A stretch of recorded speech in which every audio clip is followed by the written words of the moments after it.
जबरदस्तीने गैरमार्गाने घुसखोरी केलेली जमात त्या ठिकाणी आहे. हे पहिल्यांदा आपण समजून घेतलं पाहिजे. लमाडा नावाच्या दापिंचा दाखला घेऊन त्या ठिकाणी घुसखोरी केलेली आहे. या संदर्भामध्ये देशाच्या सर्वोच्च न्यायालयामध्ये आदिवासी समाज संघटनेचा असणारा रिट पिटिशन त्या ठिकाणी चालू आहे. मागच्या 10 दिवसाच्या खाली तेलंगणा आणि आंध्र गव्हर्नमेंटला सर्वोच्च न्यायालयाने नोटीस त्या ठिकाणी बजावलेली आहे. आपल्याला याची कल्पना आहे. सत्ता संपत्ती आणि शासनावर दबाव निर्माण करून घोड्या बाबड्या आदिवासीला वेठीशी धरून गैरमार्गाने या ठिकाणी आम्ही जर घुसू अशा पद्धतीचा प्रयत्न जर या ठिकाणी होत असेल तर मला वाटते 2 वेळच्या भाकरीसाठी संघर्ष करणारा आदिवासी माणूस तुम्हाला उद्ध्वस्त केल्याशिवाय राहणार नाही हे बापू लक्षात घेतलं. न्यायबुद्धीने तुम्ही ते मागितलं पाहिजे आमचं असं म्हणणं आहे. आणि सरकारला ही भूमिका माझी त्या ठिकाणी स्पष्ट केलेली आहे. सरकारने तत्वाचा त्या गोष्टीला त्या ठिकाणी मान्यता दिली आहे. मागच्या 2031 मार्च 2017 शासनाने अशाच पद्धतीने कालच्या निघालेल्या गोरजेच्या नेतृत्वाच्या मागणीचा संदर्भ देऊन सरकारच्या मार्फत देशाच्या पंतप्रधानापासून सगळ्यांकडे त्यांनी जे माहिती मागवली त्याचा एक संदर्भ या ठिकाणी मी सांगितलं पाहिजे. त्यांच्यामध्ये त्यांनी मागणी केली होती आम्हाला आदिवासीमध्ये आहोत, आम्हाला आदिवासीचा दर्जा द्या. आणि जे आदिवासींचं संशोधन करणारा आदिवासी संशोधन प्रशिक्षण केंद्र नावाचा जे काय आपलं युनिट आहे सरकार तंतोतंत त्याचा अभ्यास करून त्या ठिकाणी सरकार निर्णय घेतो. कुठला ठाकूर मात्र कागद कुठला निवेदन आरडाओरडा करून काहीतरी आपल्याला सांगून त्या ठिकाणी आरक्षण मिळत नाही. वाय बापू बाबासाहेब आंबेडकरांनी कायमस्वरूपी भारतीय संविधानामध्ये इथल्या शेड्यूल कास्टसाठी कायमस्वरूपी संविधानामध्ये म्हणजे आमच्या बापाने ज्या पद्धतीने वारसा हा कायद्यात 7 तयार करून ठेवतात तसा 7 तयार करून ठेवलेला आहे. याच्यावर कोणाला अतिक्रमण करता येत नाही. पण एक मात्र तुमच्या लक्षात आमची कोपरा इकडं तिकडं थोडस पडित आहे. इकडं तिकडं थोडस तुम्हाला संधी आहे. त्याच्यामुळे इकडून तिकडून घुसता येईल का अशा पद्धतीचा आपण प्रयत्न करतात. 2011च्या जनगणनेच्या कालावधीमध्ये सुद्धा दादा याच भागातल्या काही चाणाक्षणे त्याने प्रयोग केला. तुमच्या माहितीसाठी असेल आपल्या नेत्यांना सुद्धा माहिती आहे. जेव्हा जनगणना सुरू झाली अशा पद्धतीने आपल्याला आदिवासी होता येत नाही म्हणून अनेक प्रयत्न केला. जनगणनेच्या काळामध्ये जनगणना होत असताना त्या ठिकाणी जमातीचा उल्लेख त्या ठिकाणी करावा लागला. काय केलंय ह्या लोकांनी अशाच पद्धतीचं आवाहन मोर्चा आणि परिपत्रक त्यांनी काढले. त्यांचा नाव उल्लेख मी या ठिकाणी करणार नाही. काय म्हणाले ते आदिवासींच्या त्या रकान्यामध्ये नाही करा अशा पद्धतीचा असणारा बंजारा बांधवांचा उल्लेख करा. हे का करायचं? आदिवासीच्या या परिसरामध्ये नाही करा ही आमच्या भिल जमातीमधले असणारी आमची जमात आहे. नाही करा अशा पद्धतीचा उल्लेख कधी केला होता. कशासाठी? नाईक हे त्यांचं मानपद आहे. नाईक हे जमात नाही. परंतु नाईकचा नायकडा करून आपल्याला आदिवासी होता येईल अशा पद्धतीचा प्रयोग त्यांनी केला. जवळपास 25% जास्त असणाऱ्या ग्रामपंचायती त्या नोंदीमुळे पूर्ण 100% त्या ठिकाणी राखून झाल्या. एकही त्या ठिकाणी आदिवासी माणूस नाही. पूर्ण जागा त्या ठिकाणी रिक्त. एवढी जर अक्कल नाही, खोटं त्या ठिकाणी घुसून त्या ठिकाणी रेटून करायचा प्रयत्न आपण करताय. आणि म्हणून सरकारने या ठिकाणी पाठवलं त्या अहवालामध्ये देशाच्या राष्ट्रपतीला पाठवलं. त्यांनी स्पष्ट सांगितले हे 4-5 निकष आहे. 4-5 निकषाच्या असणारी पूर्तता ही जमात त्या ठिकाणी करू शकत नाही. कुठले निकष आहेत त्याच्यामध्ये? हे माझं पत्र नाही, शासनाचं पत्र आहे. वाकड्या त्यांना झरास करून देतो. आणखी माझ्याकडे खूप पुरावे. हैदराबाद गॅजेटवर बोलायची आपली लायकी नाही. हैदराबाद गॅजेट बोलत नाही. बाबासाहेब आंबेडकरांच्या संविधानावर बाळासाहेब माझं सर्वस्व आहे. आपल्या अधिकाराच्या प्रती माझ्या समाजाला मला जागृत करून त्याच्या हक्कावर कुणी गंडांतर आणत असेल त्याच्या विरोधामध्ये लढा लढण्याचं काम हे शेवटपर्यंत करण्याची माझी नैतिक जबाबदारी. काय दिलं याच्यामध्ये? ज्याला आदिवासी म्हणून आपण ग्राह्य धरायचं असेल हे 5 निकष त्याला पूर्ण करावं लागेल. त्यांचं व प्राचीन असणारा जो जीवनमान आहे हे पहिल्यांदा तुम्हाला सिद्ध करावं लागेल. ते राहतात त्यांचा जो भौगोलिक अशा पद्धतीचे जे काही विभाग आहे त्या विभागामध्ये ही आमचे लोक राहतात. कुठेही या ठिकाणी लोक राहत नाही. इतर समाजापेक्षा त्यांची संस्कृती ही वेगळी आहे आणि त्यांच्या संविधानामध्ये लाजरापणा बुजरेपणा अतिशय वेगळ्या पद्धतीची असणारी त्यांचं राहणीमान आहे आणि 100% ही सगळी माणसं मागासलेले असे 5 निकष त्या ठिकाणी. काल मी त्या ठिकाणी ऐकत होतो. त्यांनी ते ऐकत असताना त्यांनी सांगितलंय आमचे माणसं शिकारी करतात आणि शिकारी करून त्या ठिकाणी म्हणे कळोच्या माध्यमातून रक्त पितात.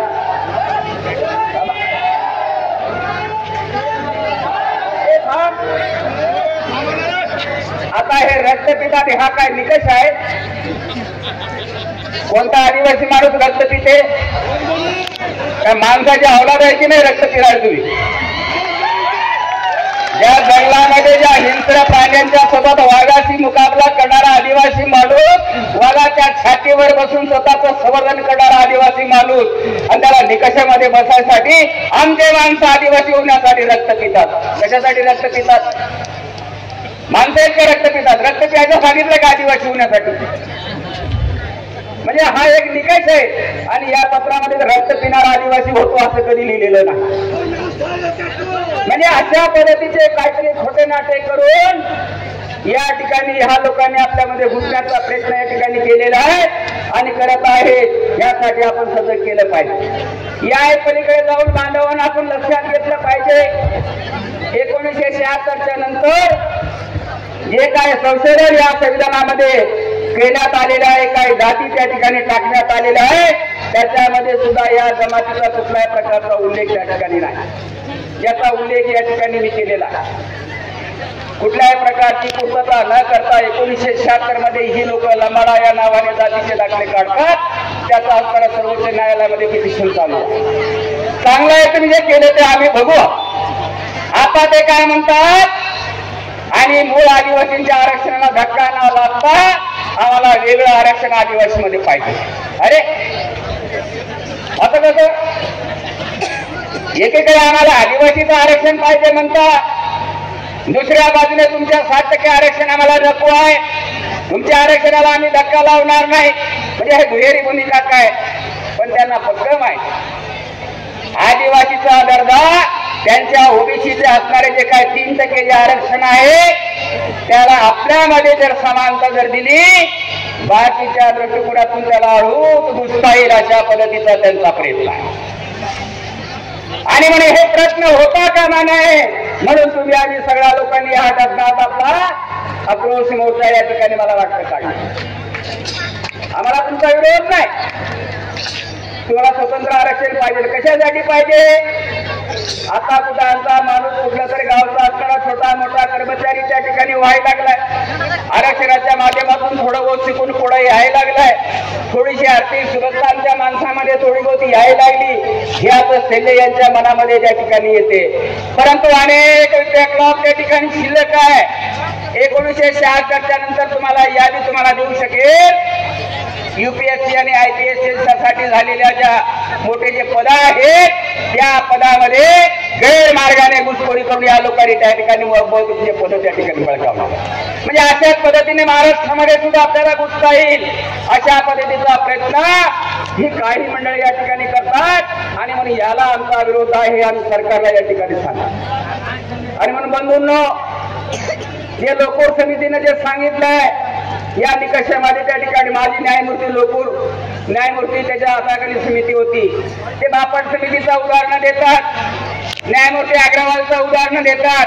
हे सगळेच्या सगळे न्यायमूर्तीने या ठिकाणी जे काय कमिशन नेमल्या होते त्या पलीकडे जाऊन सांगतो डॉक्टर हेमंतराव आणि डॉक्टर बोदरकरांच्या समितीने दिलेला निर्णय, डॉक्टर मधुकर पिचडाने दिलेला निर्णय, या बाबूराव माळावीने स्थापन केलेल्या त्या समितीच्या निर्णयाच्या आधारावर जगाच्या पाठीवर कुठला मायचा लाल आदिवासी या ठिकाणी होऊ शकत नाही.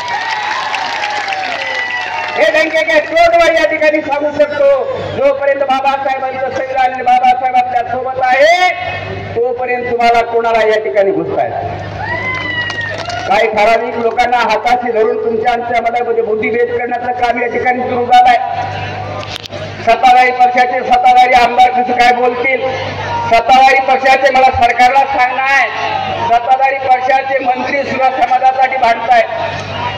सत्ताधारी पक्षाचे ज्या जातीचे आमदार समाजासाठी भांडतायत. आता मी सत्ताधारी पक्षाचा जरी असलो तर मी माझ्या समाजासाठी यायला पाहिजे की नाही भावा? याच्यात माझा काय दोष राहणार आहे? त्याला त्याचा समाज आणि त्याची जमात महत्वाची आहे. जमात नाही ती जात आहे. इथे शंकराने सांगितलंय ट्रायबल हा शब्द हे आदिवासीचं संविधान लिहित असताना क्रिमिनल ट्राईब म्हणजे गुन्हेगारी जमात अशा पद्धतीचा उल्लेख या ठिकाणी आहे.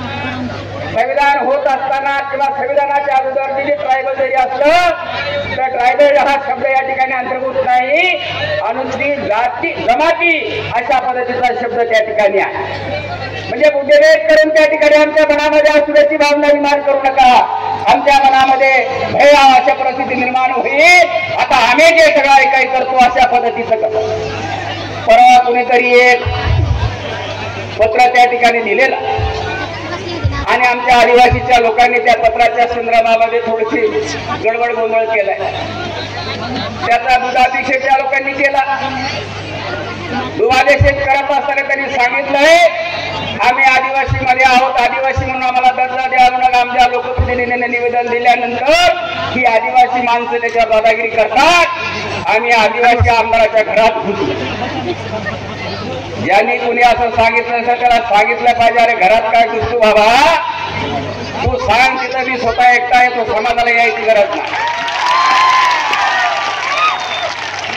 तुझ्यामध्ये एवढी धमाकाने एवढी ताकद असेल तर मी स्वतः एकटा येतो. गेली 40 वर्ष या भागामध्ये याच जनतेच्या याच नेत्याच्या भरोश्यावर हा लढा अनेक अंगाने कुठल्या प्रकारची सत्ता नसताना या ठिकाणी लढलेला आहे. आज तर मी सत्ताधारी पक्षाचा आमदार आहे. माझ्यामध्ये एवढी धमाक आहे, त्या सरकारमध्ये बसून छातीवर बसून माझ्या समाजावर होणारा अन्याय जर होत असेल त्याचं निकारण करण्याची नैतिक जबाबदारी माझी आहे. तुम्हाला वाटतं कोणाचं राजभिषेक कोणाचं दुधाभिषेक केल्यानं केलंय?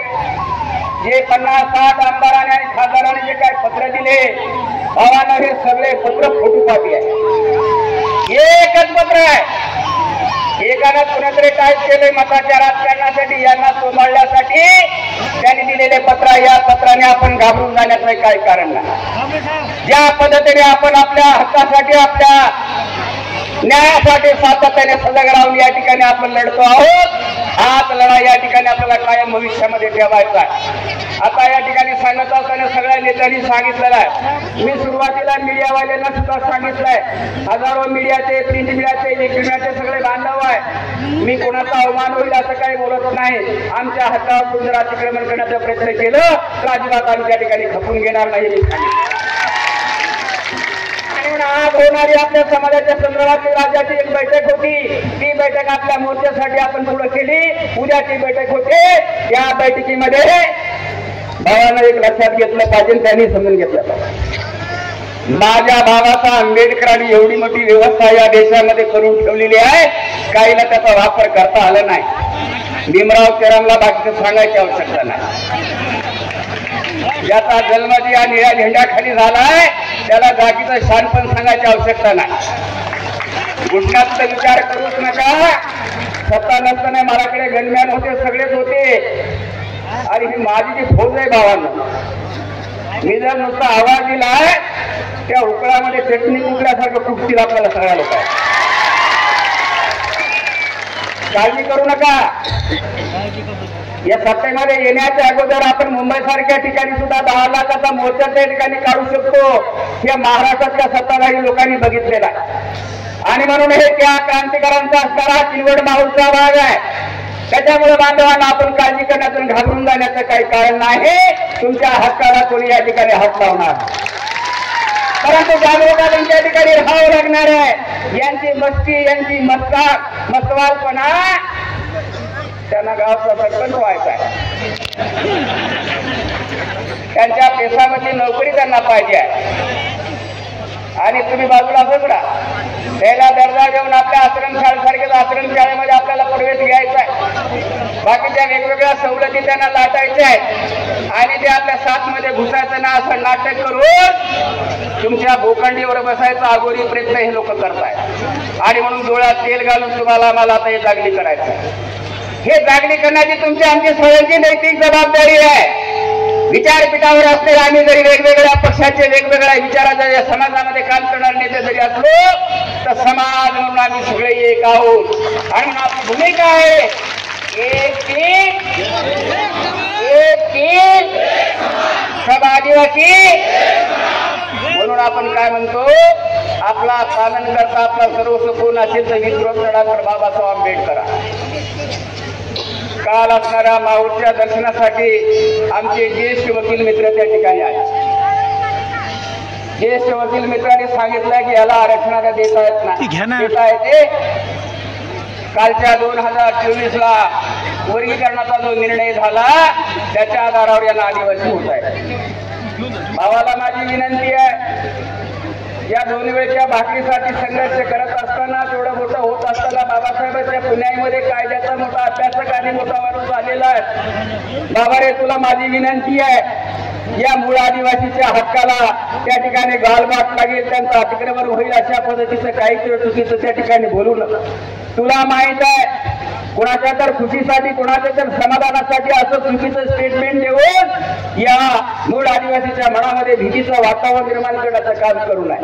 बाबासाहेबांना जर माहित असतं तर बाबासाहेबांनी त्या ठिकाणी त्या काळामध्ये आमचा कोणी एक दिलवाद जयपाल मुंडा जर सोडला तर बाकीचा कुठलाही संविधान सभेमध्ये आमचा प्रतिनिधी नसताना सुद्धा उद्याच्या भविष्यामध्ये माझ्या या लेकरांचं वनवास होऊ नये म्हणून बाबासाहेब आंबेडकरांनी या घटनेमध्ये प्रवचन करून दिलं. कमिशनच्या मार्फताने किंवा कुठलं आरक्षण या ठिकाणी कुठला आयोग नेमून आणि या ठिकाणी घुसलेले नाही. या देशामध्ये जो बाबासाहेबांचं संविधान आहे तोपर्यंत आमचं कोणी उठून या ठिकाणी घेऊ शकत नाही. कोणी घेऊ शकत नाही, कायद्याचे तहसीलदार असले तरी या ठिकाणी.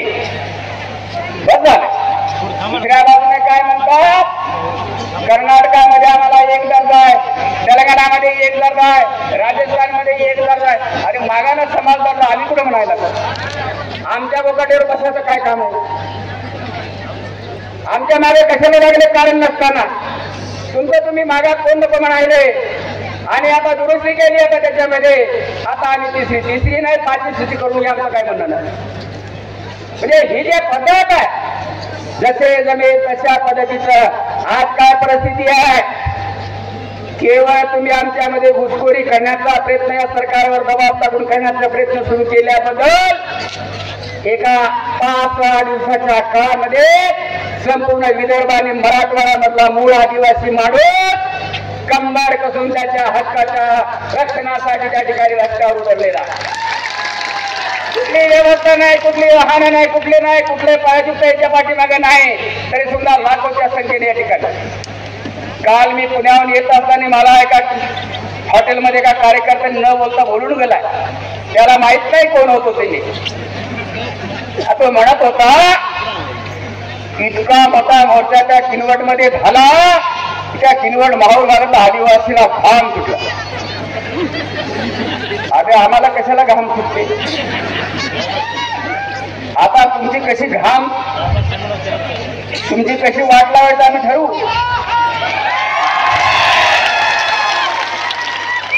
यायला आरक्षणाच्या पेक्षा यायला मी आमदार झाल्याचं दुःख जास्त आहे. कोण कोणाचा फोटो घेऊन रडायला लागले, कोण कोणाच्या मार्ग घेऊन पडायले. अरे काय म्हणाले याचं सुटत नाही. अरे ही काय पद्धत आहे? आम्ही कोणाला टीकाटिपी करण्यासाठी हे मोर्चा काढलेला नाही.